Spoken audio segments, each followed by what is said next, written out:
أعوذ بالله السميع العليم من الشيطان الرجيم أعوذ بالله السميع العليم من الشيطان الرجيم أعوذ بالله السميع العليم من الشيطان الرجيم والله الذي لا إله إلا هو عالم الغيب والشهادة هو الرحمن الرحيم والله الذي لا إله إلا هو الملك القدوس السلام المؤمن المهيمن العزيز الجبار المتكبر سبحان الله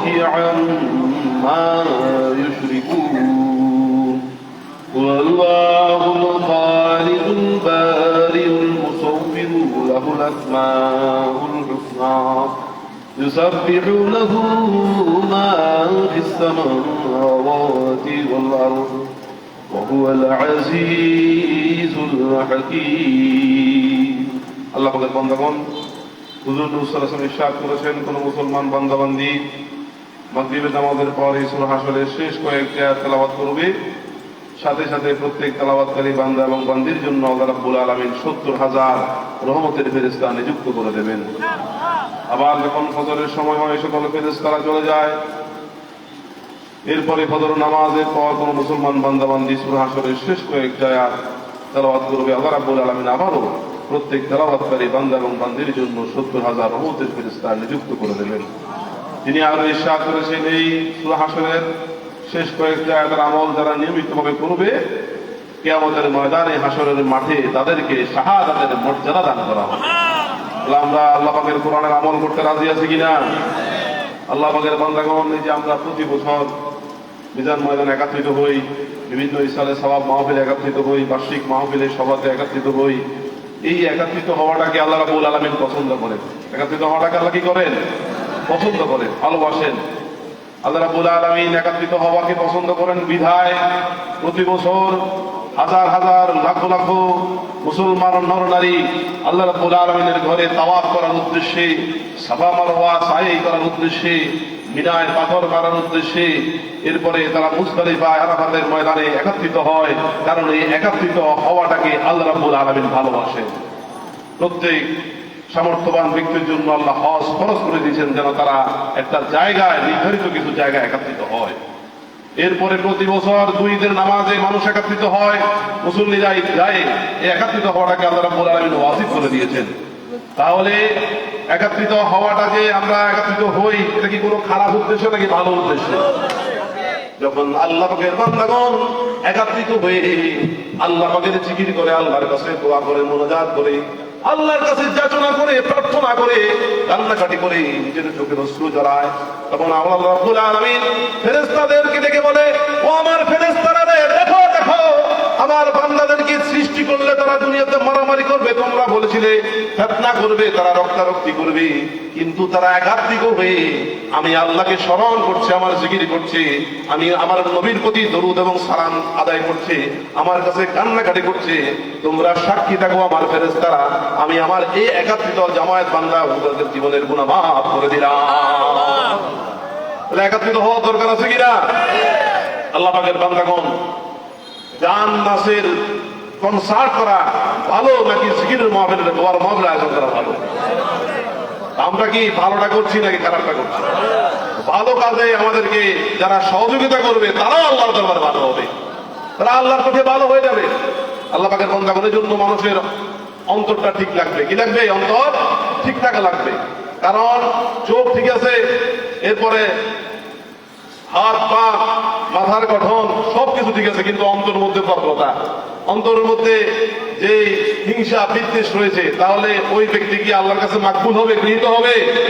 এজন্য রাসূল পাক সাল্লাল্লাহু আলাইহি ওয়াসাল্লাম কি বলেছেন? ইন্নাল্লাহা লা ইয়ানজুরু ইলা সুওয়ারিকুম ওয়া আমওয়ালিকুম ওয়ালাকিন ইয়ানজুরু ইলা কুলুবিকুম ওয়া আমালিকুম। নিশ্চয় আল্লাহ রাব্বুল আলামিন তোমাদের চেহারার দিকে তাকান না, অর্থাৎ কার চেহারা কত সুন্দর সেদিকে আল্লাহ রাব্বুল আলামিন নজর করেন না, তাকান না।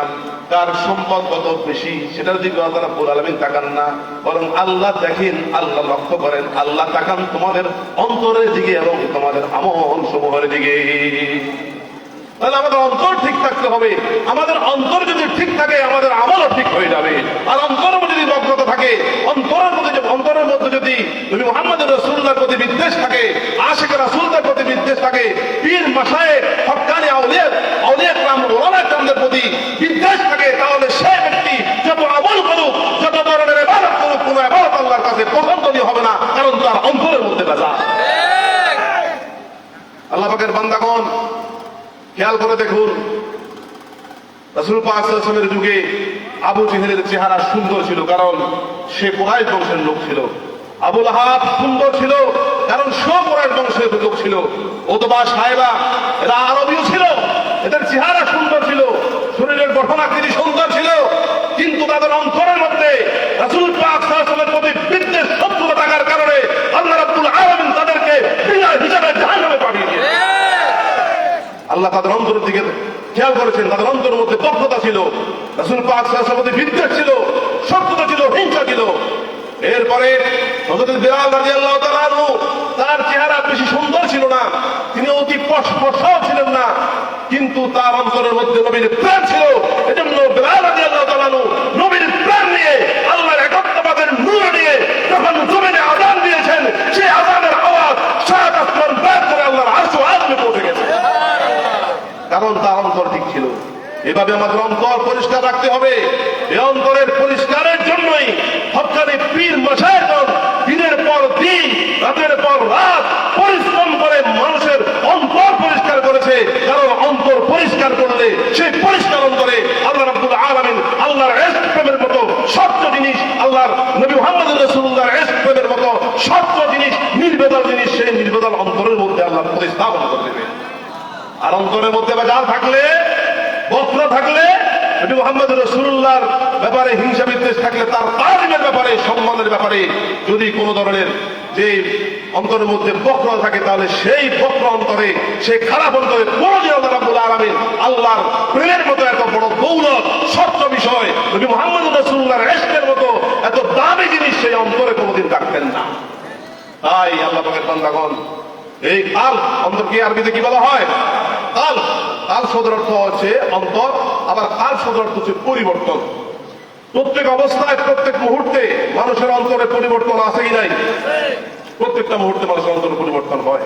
যেমন মানুষ কোনো কথা শোনার আগে তার অন্তর অবস্থা যেরকম থাকে, শোনার পর অন্তর অবস্থা কি পরিবর্তন হয়ে যায়। যেমন আমাদের জোনাল আহমেদ কাদের, উনি যা কাছে আলহামদুলিল্লাহ বুঝলাম, উনার বক্তব্যের কারণে আপনাদের মধ্যে একটা জলদোলা আসছে না, কিন্তু এনার বক্তব্যের আগে কি জলদোলা ছিল?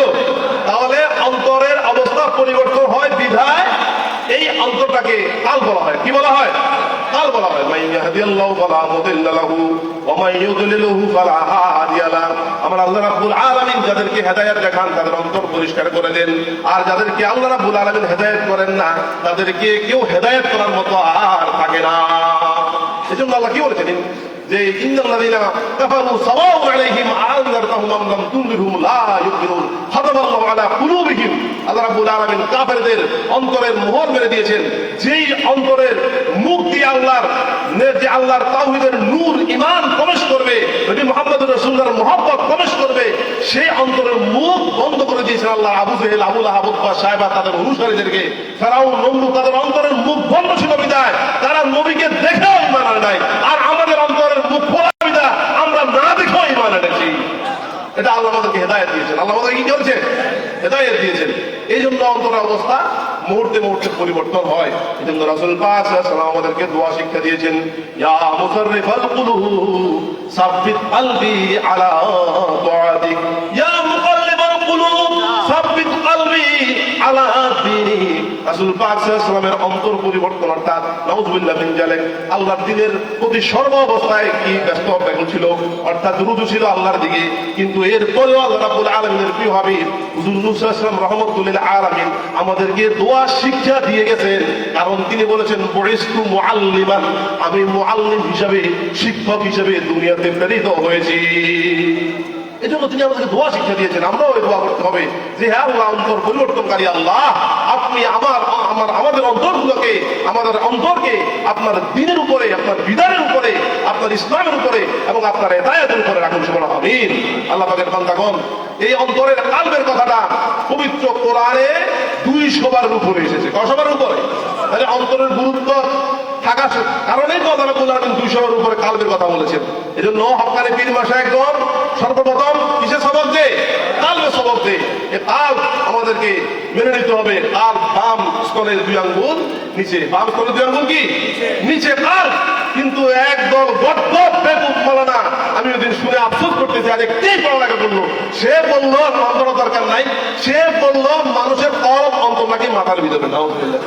আচ্ছা বলেন তো, রাসূল পাক সাল্লাল্লাহু আলাইহি ওয়াসাল্লামের যেই রাত্রে মেরাজ হয়েছে, সেই রাত্রে রাসূল পাক সাল্লাল্লাহু আলাইহি ওয়াসাল্লামের যেই বুক কি আপনার কাটা হয়েছে ফেরেশতাদের মাধ্যমে, এটা কি অপারেশন করা হয়েছে, কাটা হয়েছে, এবং রাসূল পাক সাল্লাল্লাহু আলাইহি ওয়াসাল্লামের কালবের ভিতরে আল্লাহ রাব্বুল আলামিনের হিকমতের নূর, দুনিয়ার সব ধরনের নূর সেখানে আল্লাহ রাব্বুল আলামিন দান করেছেন।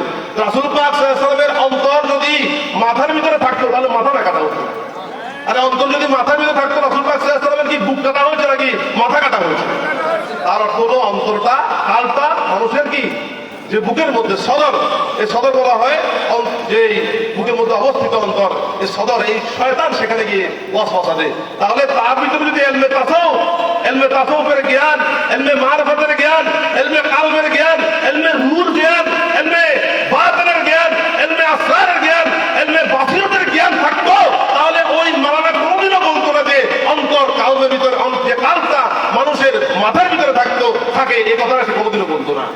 কিন্তু তার মধ্যে ইলমে মারিফাত, ইলমে তাসাউফ না থাকার কারণে সে মানুষকে বিভ্রান্ত করতেছে যে মানুষের কালটা মানুষের মাথার ভিতরে থাকে। নাউযুবিল্লাহ মিন যালিক।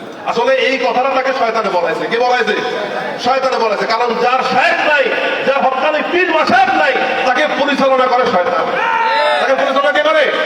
শয়তান। এই জন্য হক্কানি পীর মাশায়েখকে মানতে হবে। এই মানাটা রাসূল পাক সাল্লাল্লাহু আলাইহি ওয়াসাল্লাম আমাদেরকে শিক্ষা দিয়েছেন। কি রকম? রাসূল পাক সাল্লাল্লাহু আলাইহি ওয়াসাল্লামের কাছে এত জ্ঞান থাকা সত্ত্বেও আম্মাজান খাদিজা রাদিয়াল্লাহু তাআলা আনহা রাসূল পাক সাল্লাল্লাহু আলাইহি ওয়াসাল্লামকে নিয়ে কোথায় গেলেন? ওয়ারাকা বিন নাওফলের কাছে গেলেন। কার কাছে গেলেন? ওয়ারাকা বিন নাওফলের কাছে গেলেন। আপনারা ভুলে দেখেন, ওই যে সমস্ত হাদিসগুলো আছে ভুলে দেখেন। রাসূল পাক সাল্লাল্লাহু আলাইহি ওয়াসাল্লাম কি কারো কাছে দাওয়াত দেওয়া দরকার আছে?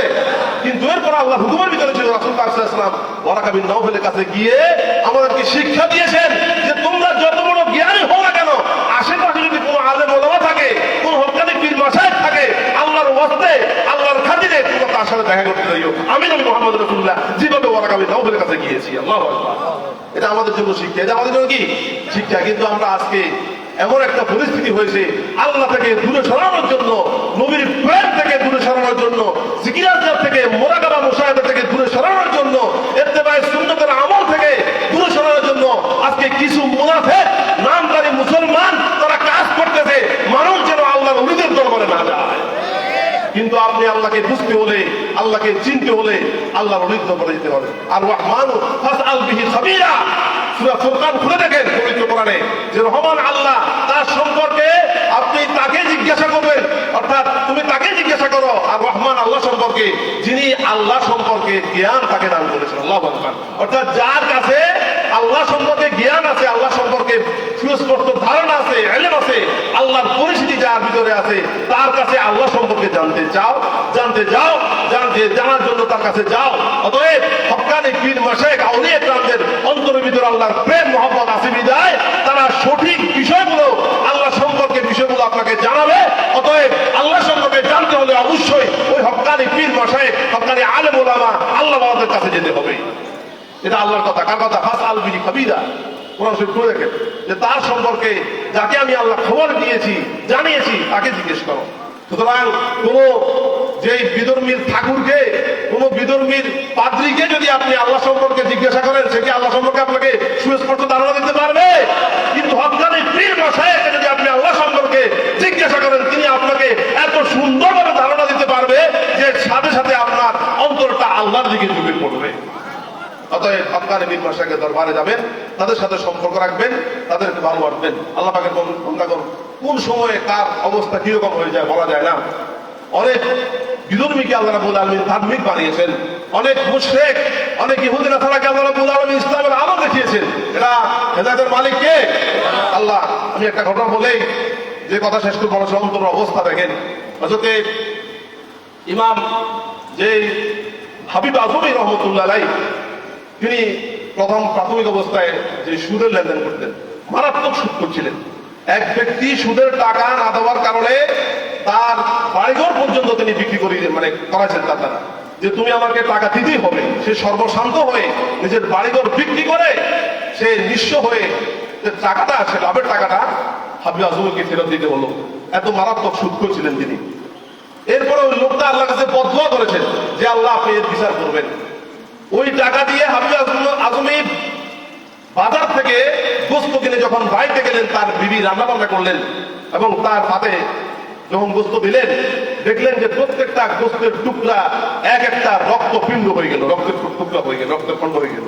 এটা দেখে তার অন্তরের অবস্থা পরিবর্তন হয়ে গেছে। তিনি বুঝতে পারলেন যে আরে আমি এই ব্যক্তির উপরে মারাত্মক অন্যায় করেছি, তাকে আমি তার বাড়িঘর সবকিছু বিক্রি করিয়ে তাকে সর্বশান্ত করেছি, হয়তো আল্লাহ আমার উপর নারাজ হয়ে গিয়েছেন।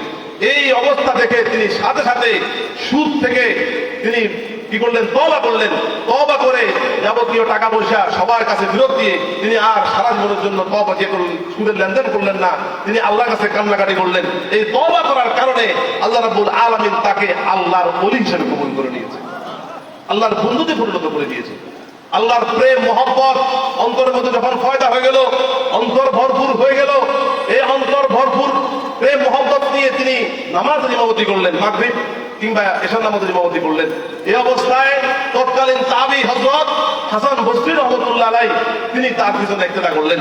দেখলেন যে হাবিবে আজমের কেরাতের মধ্যে অনেকগুলো ভুল, অস্পষ্ট কালাবাত। তখন তিনি নামাজ আবার পুনরায় করলেন। কে? হযরত হাসান বসরি রাহমাতুল্লাহ। এই কেরাতগুলো হাবিবে আজম এত ভুল করতেছে, তার ভিতরে নামাজ পড়লে তো নামাজই হবে না। তিনি পুনরায় আবার নামাজ পড়লেন। নামাজ পড়ে যখন তিনি বাড়িতে গেলেন, হাসান বসরি রাহমাতুল্লাহ আলাইহি রাত্রে স্বপ্নে দেখেন, আল্লাহ রাব্বুল আলামিন তাকে স্বপ্নে দেখায়, হে হাসান বসরি, তুমি শুধু আমার হাবিবে আজমের তেলাওয়াত শুনেছো, ভুল তেলাওয়াত, কিন্তু তুমি তার অন্তর ছিঁড়ে দেখোনি। তার অন্তরের মধ্যে আমি আল্লাহর মহব্বতে ভরপুর হয়ে গেছে। এই ভরপুর মহব্বতে ভরপুর অন্তর নিয়ে সে যেরকমই তেলাওয়াত করুক না কেন, আমি আল্লাহ কবুল করতেছি। আমি আল্লাহ কি করতেছি? কবুল করতেছি। এই হাসান বসরি, তুমি যদি আজকে তার পিছনে নামাজ আদায় করে এটাকে তুমি মেনে নিতে, যে আল্লাহ আমি আল্লাহর কাছে দোয়া করতে, তাহলে তুমি মনে করতে যে আজকে সর্বশ্রেষ্ঠ নামাজ তুমি আদায় করেছো। আল্লাহু আকবার। তাহলে চিন্তা করে দেখেন, অনেকের হয়তো তেলাওয়াতে ভুল আছে বা স্পষ্ট তেলাওয়াত করতে পারে না, চেষ্টা করলেও পারে না, কিন্তু তার অন্তর মধ্যে যদি খোদা বিধি থাকে, তার অন্তর মধ্যে যদি আল্লাহর প্রেম থাকে, নবী মুহাম্মদুর রাসূলুল্লাহর মহব্বত তার অন্তর মধ্যে ভরপুর থাকে, সে তেলাওয়াত করতে দেরি হবে, আল্লাহ কবুল করতে দেরি হবে না। এজন্য অন্তরে অবস্থা হচ্ছে সবচেয়ে বেশি গুরুত্বপূর্ণ। আল্লাহ পাক আমাদের সকলকে বুঝা আমল করার তৌফিক নসিব করুন। আমিন। সদস্য বলেন সাল্লাল্লাহু আলা মুহাম্মাদ সাল্লাল্লাহু আলাইহি সাল্লাল্লাহু আলা মুহাম্মাদ সাল্লাল্লাহু আলাইহি।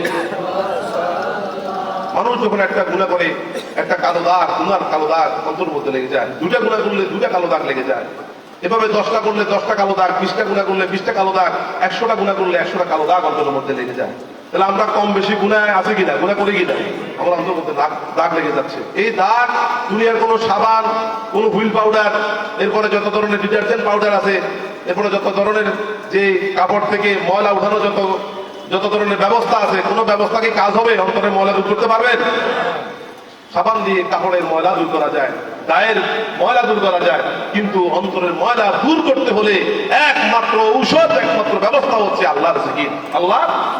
আল্লাহর জিকির এমন নূরের তাজাল্লি, সেই নূরের আল্লাহর নামের জিকিরের তাসিরে, জিকিরের প্রভাবে মানুষের অন্তরে যে সমস্ত দাগ লেগেছে, গুনার কোনো দাগ, সেগুলো পরিষ্কার হয়ে যায়। এখন আমরা মুক্তসর জিকির করবো, এরপরে দোয়া করে দেবো। রাত অনেক হয়েছে, ওয়াজ নসিহত অনেক হয়েছে, যেগুলো শুনেছেন সেগুলো নিজের জীবনে বাস্তবায়ন করার চেষ্টা করবো।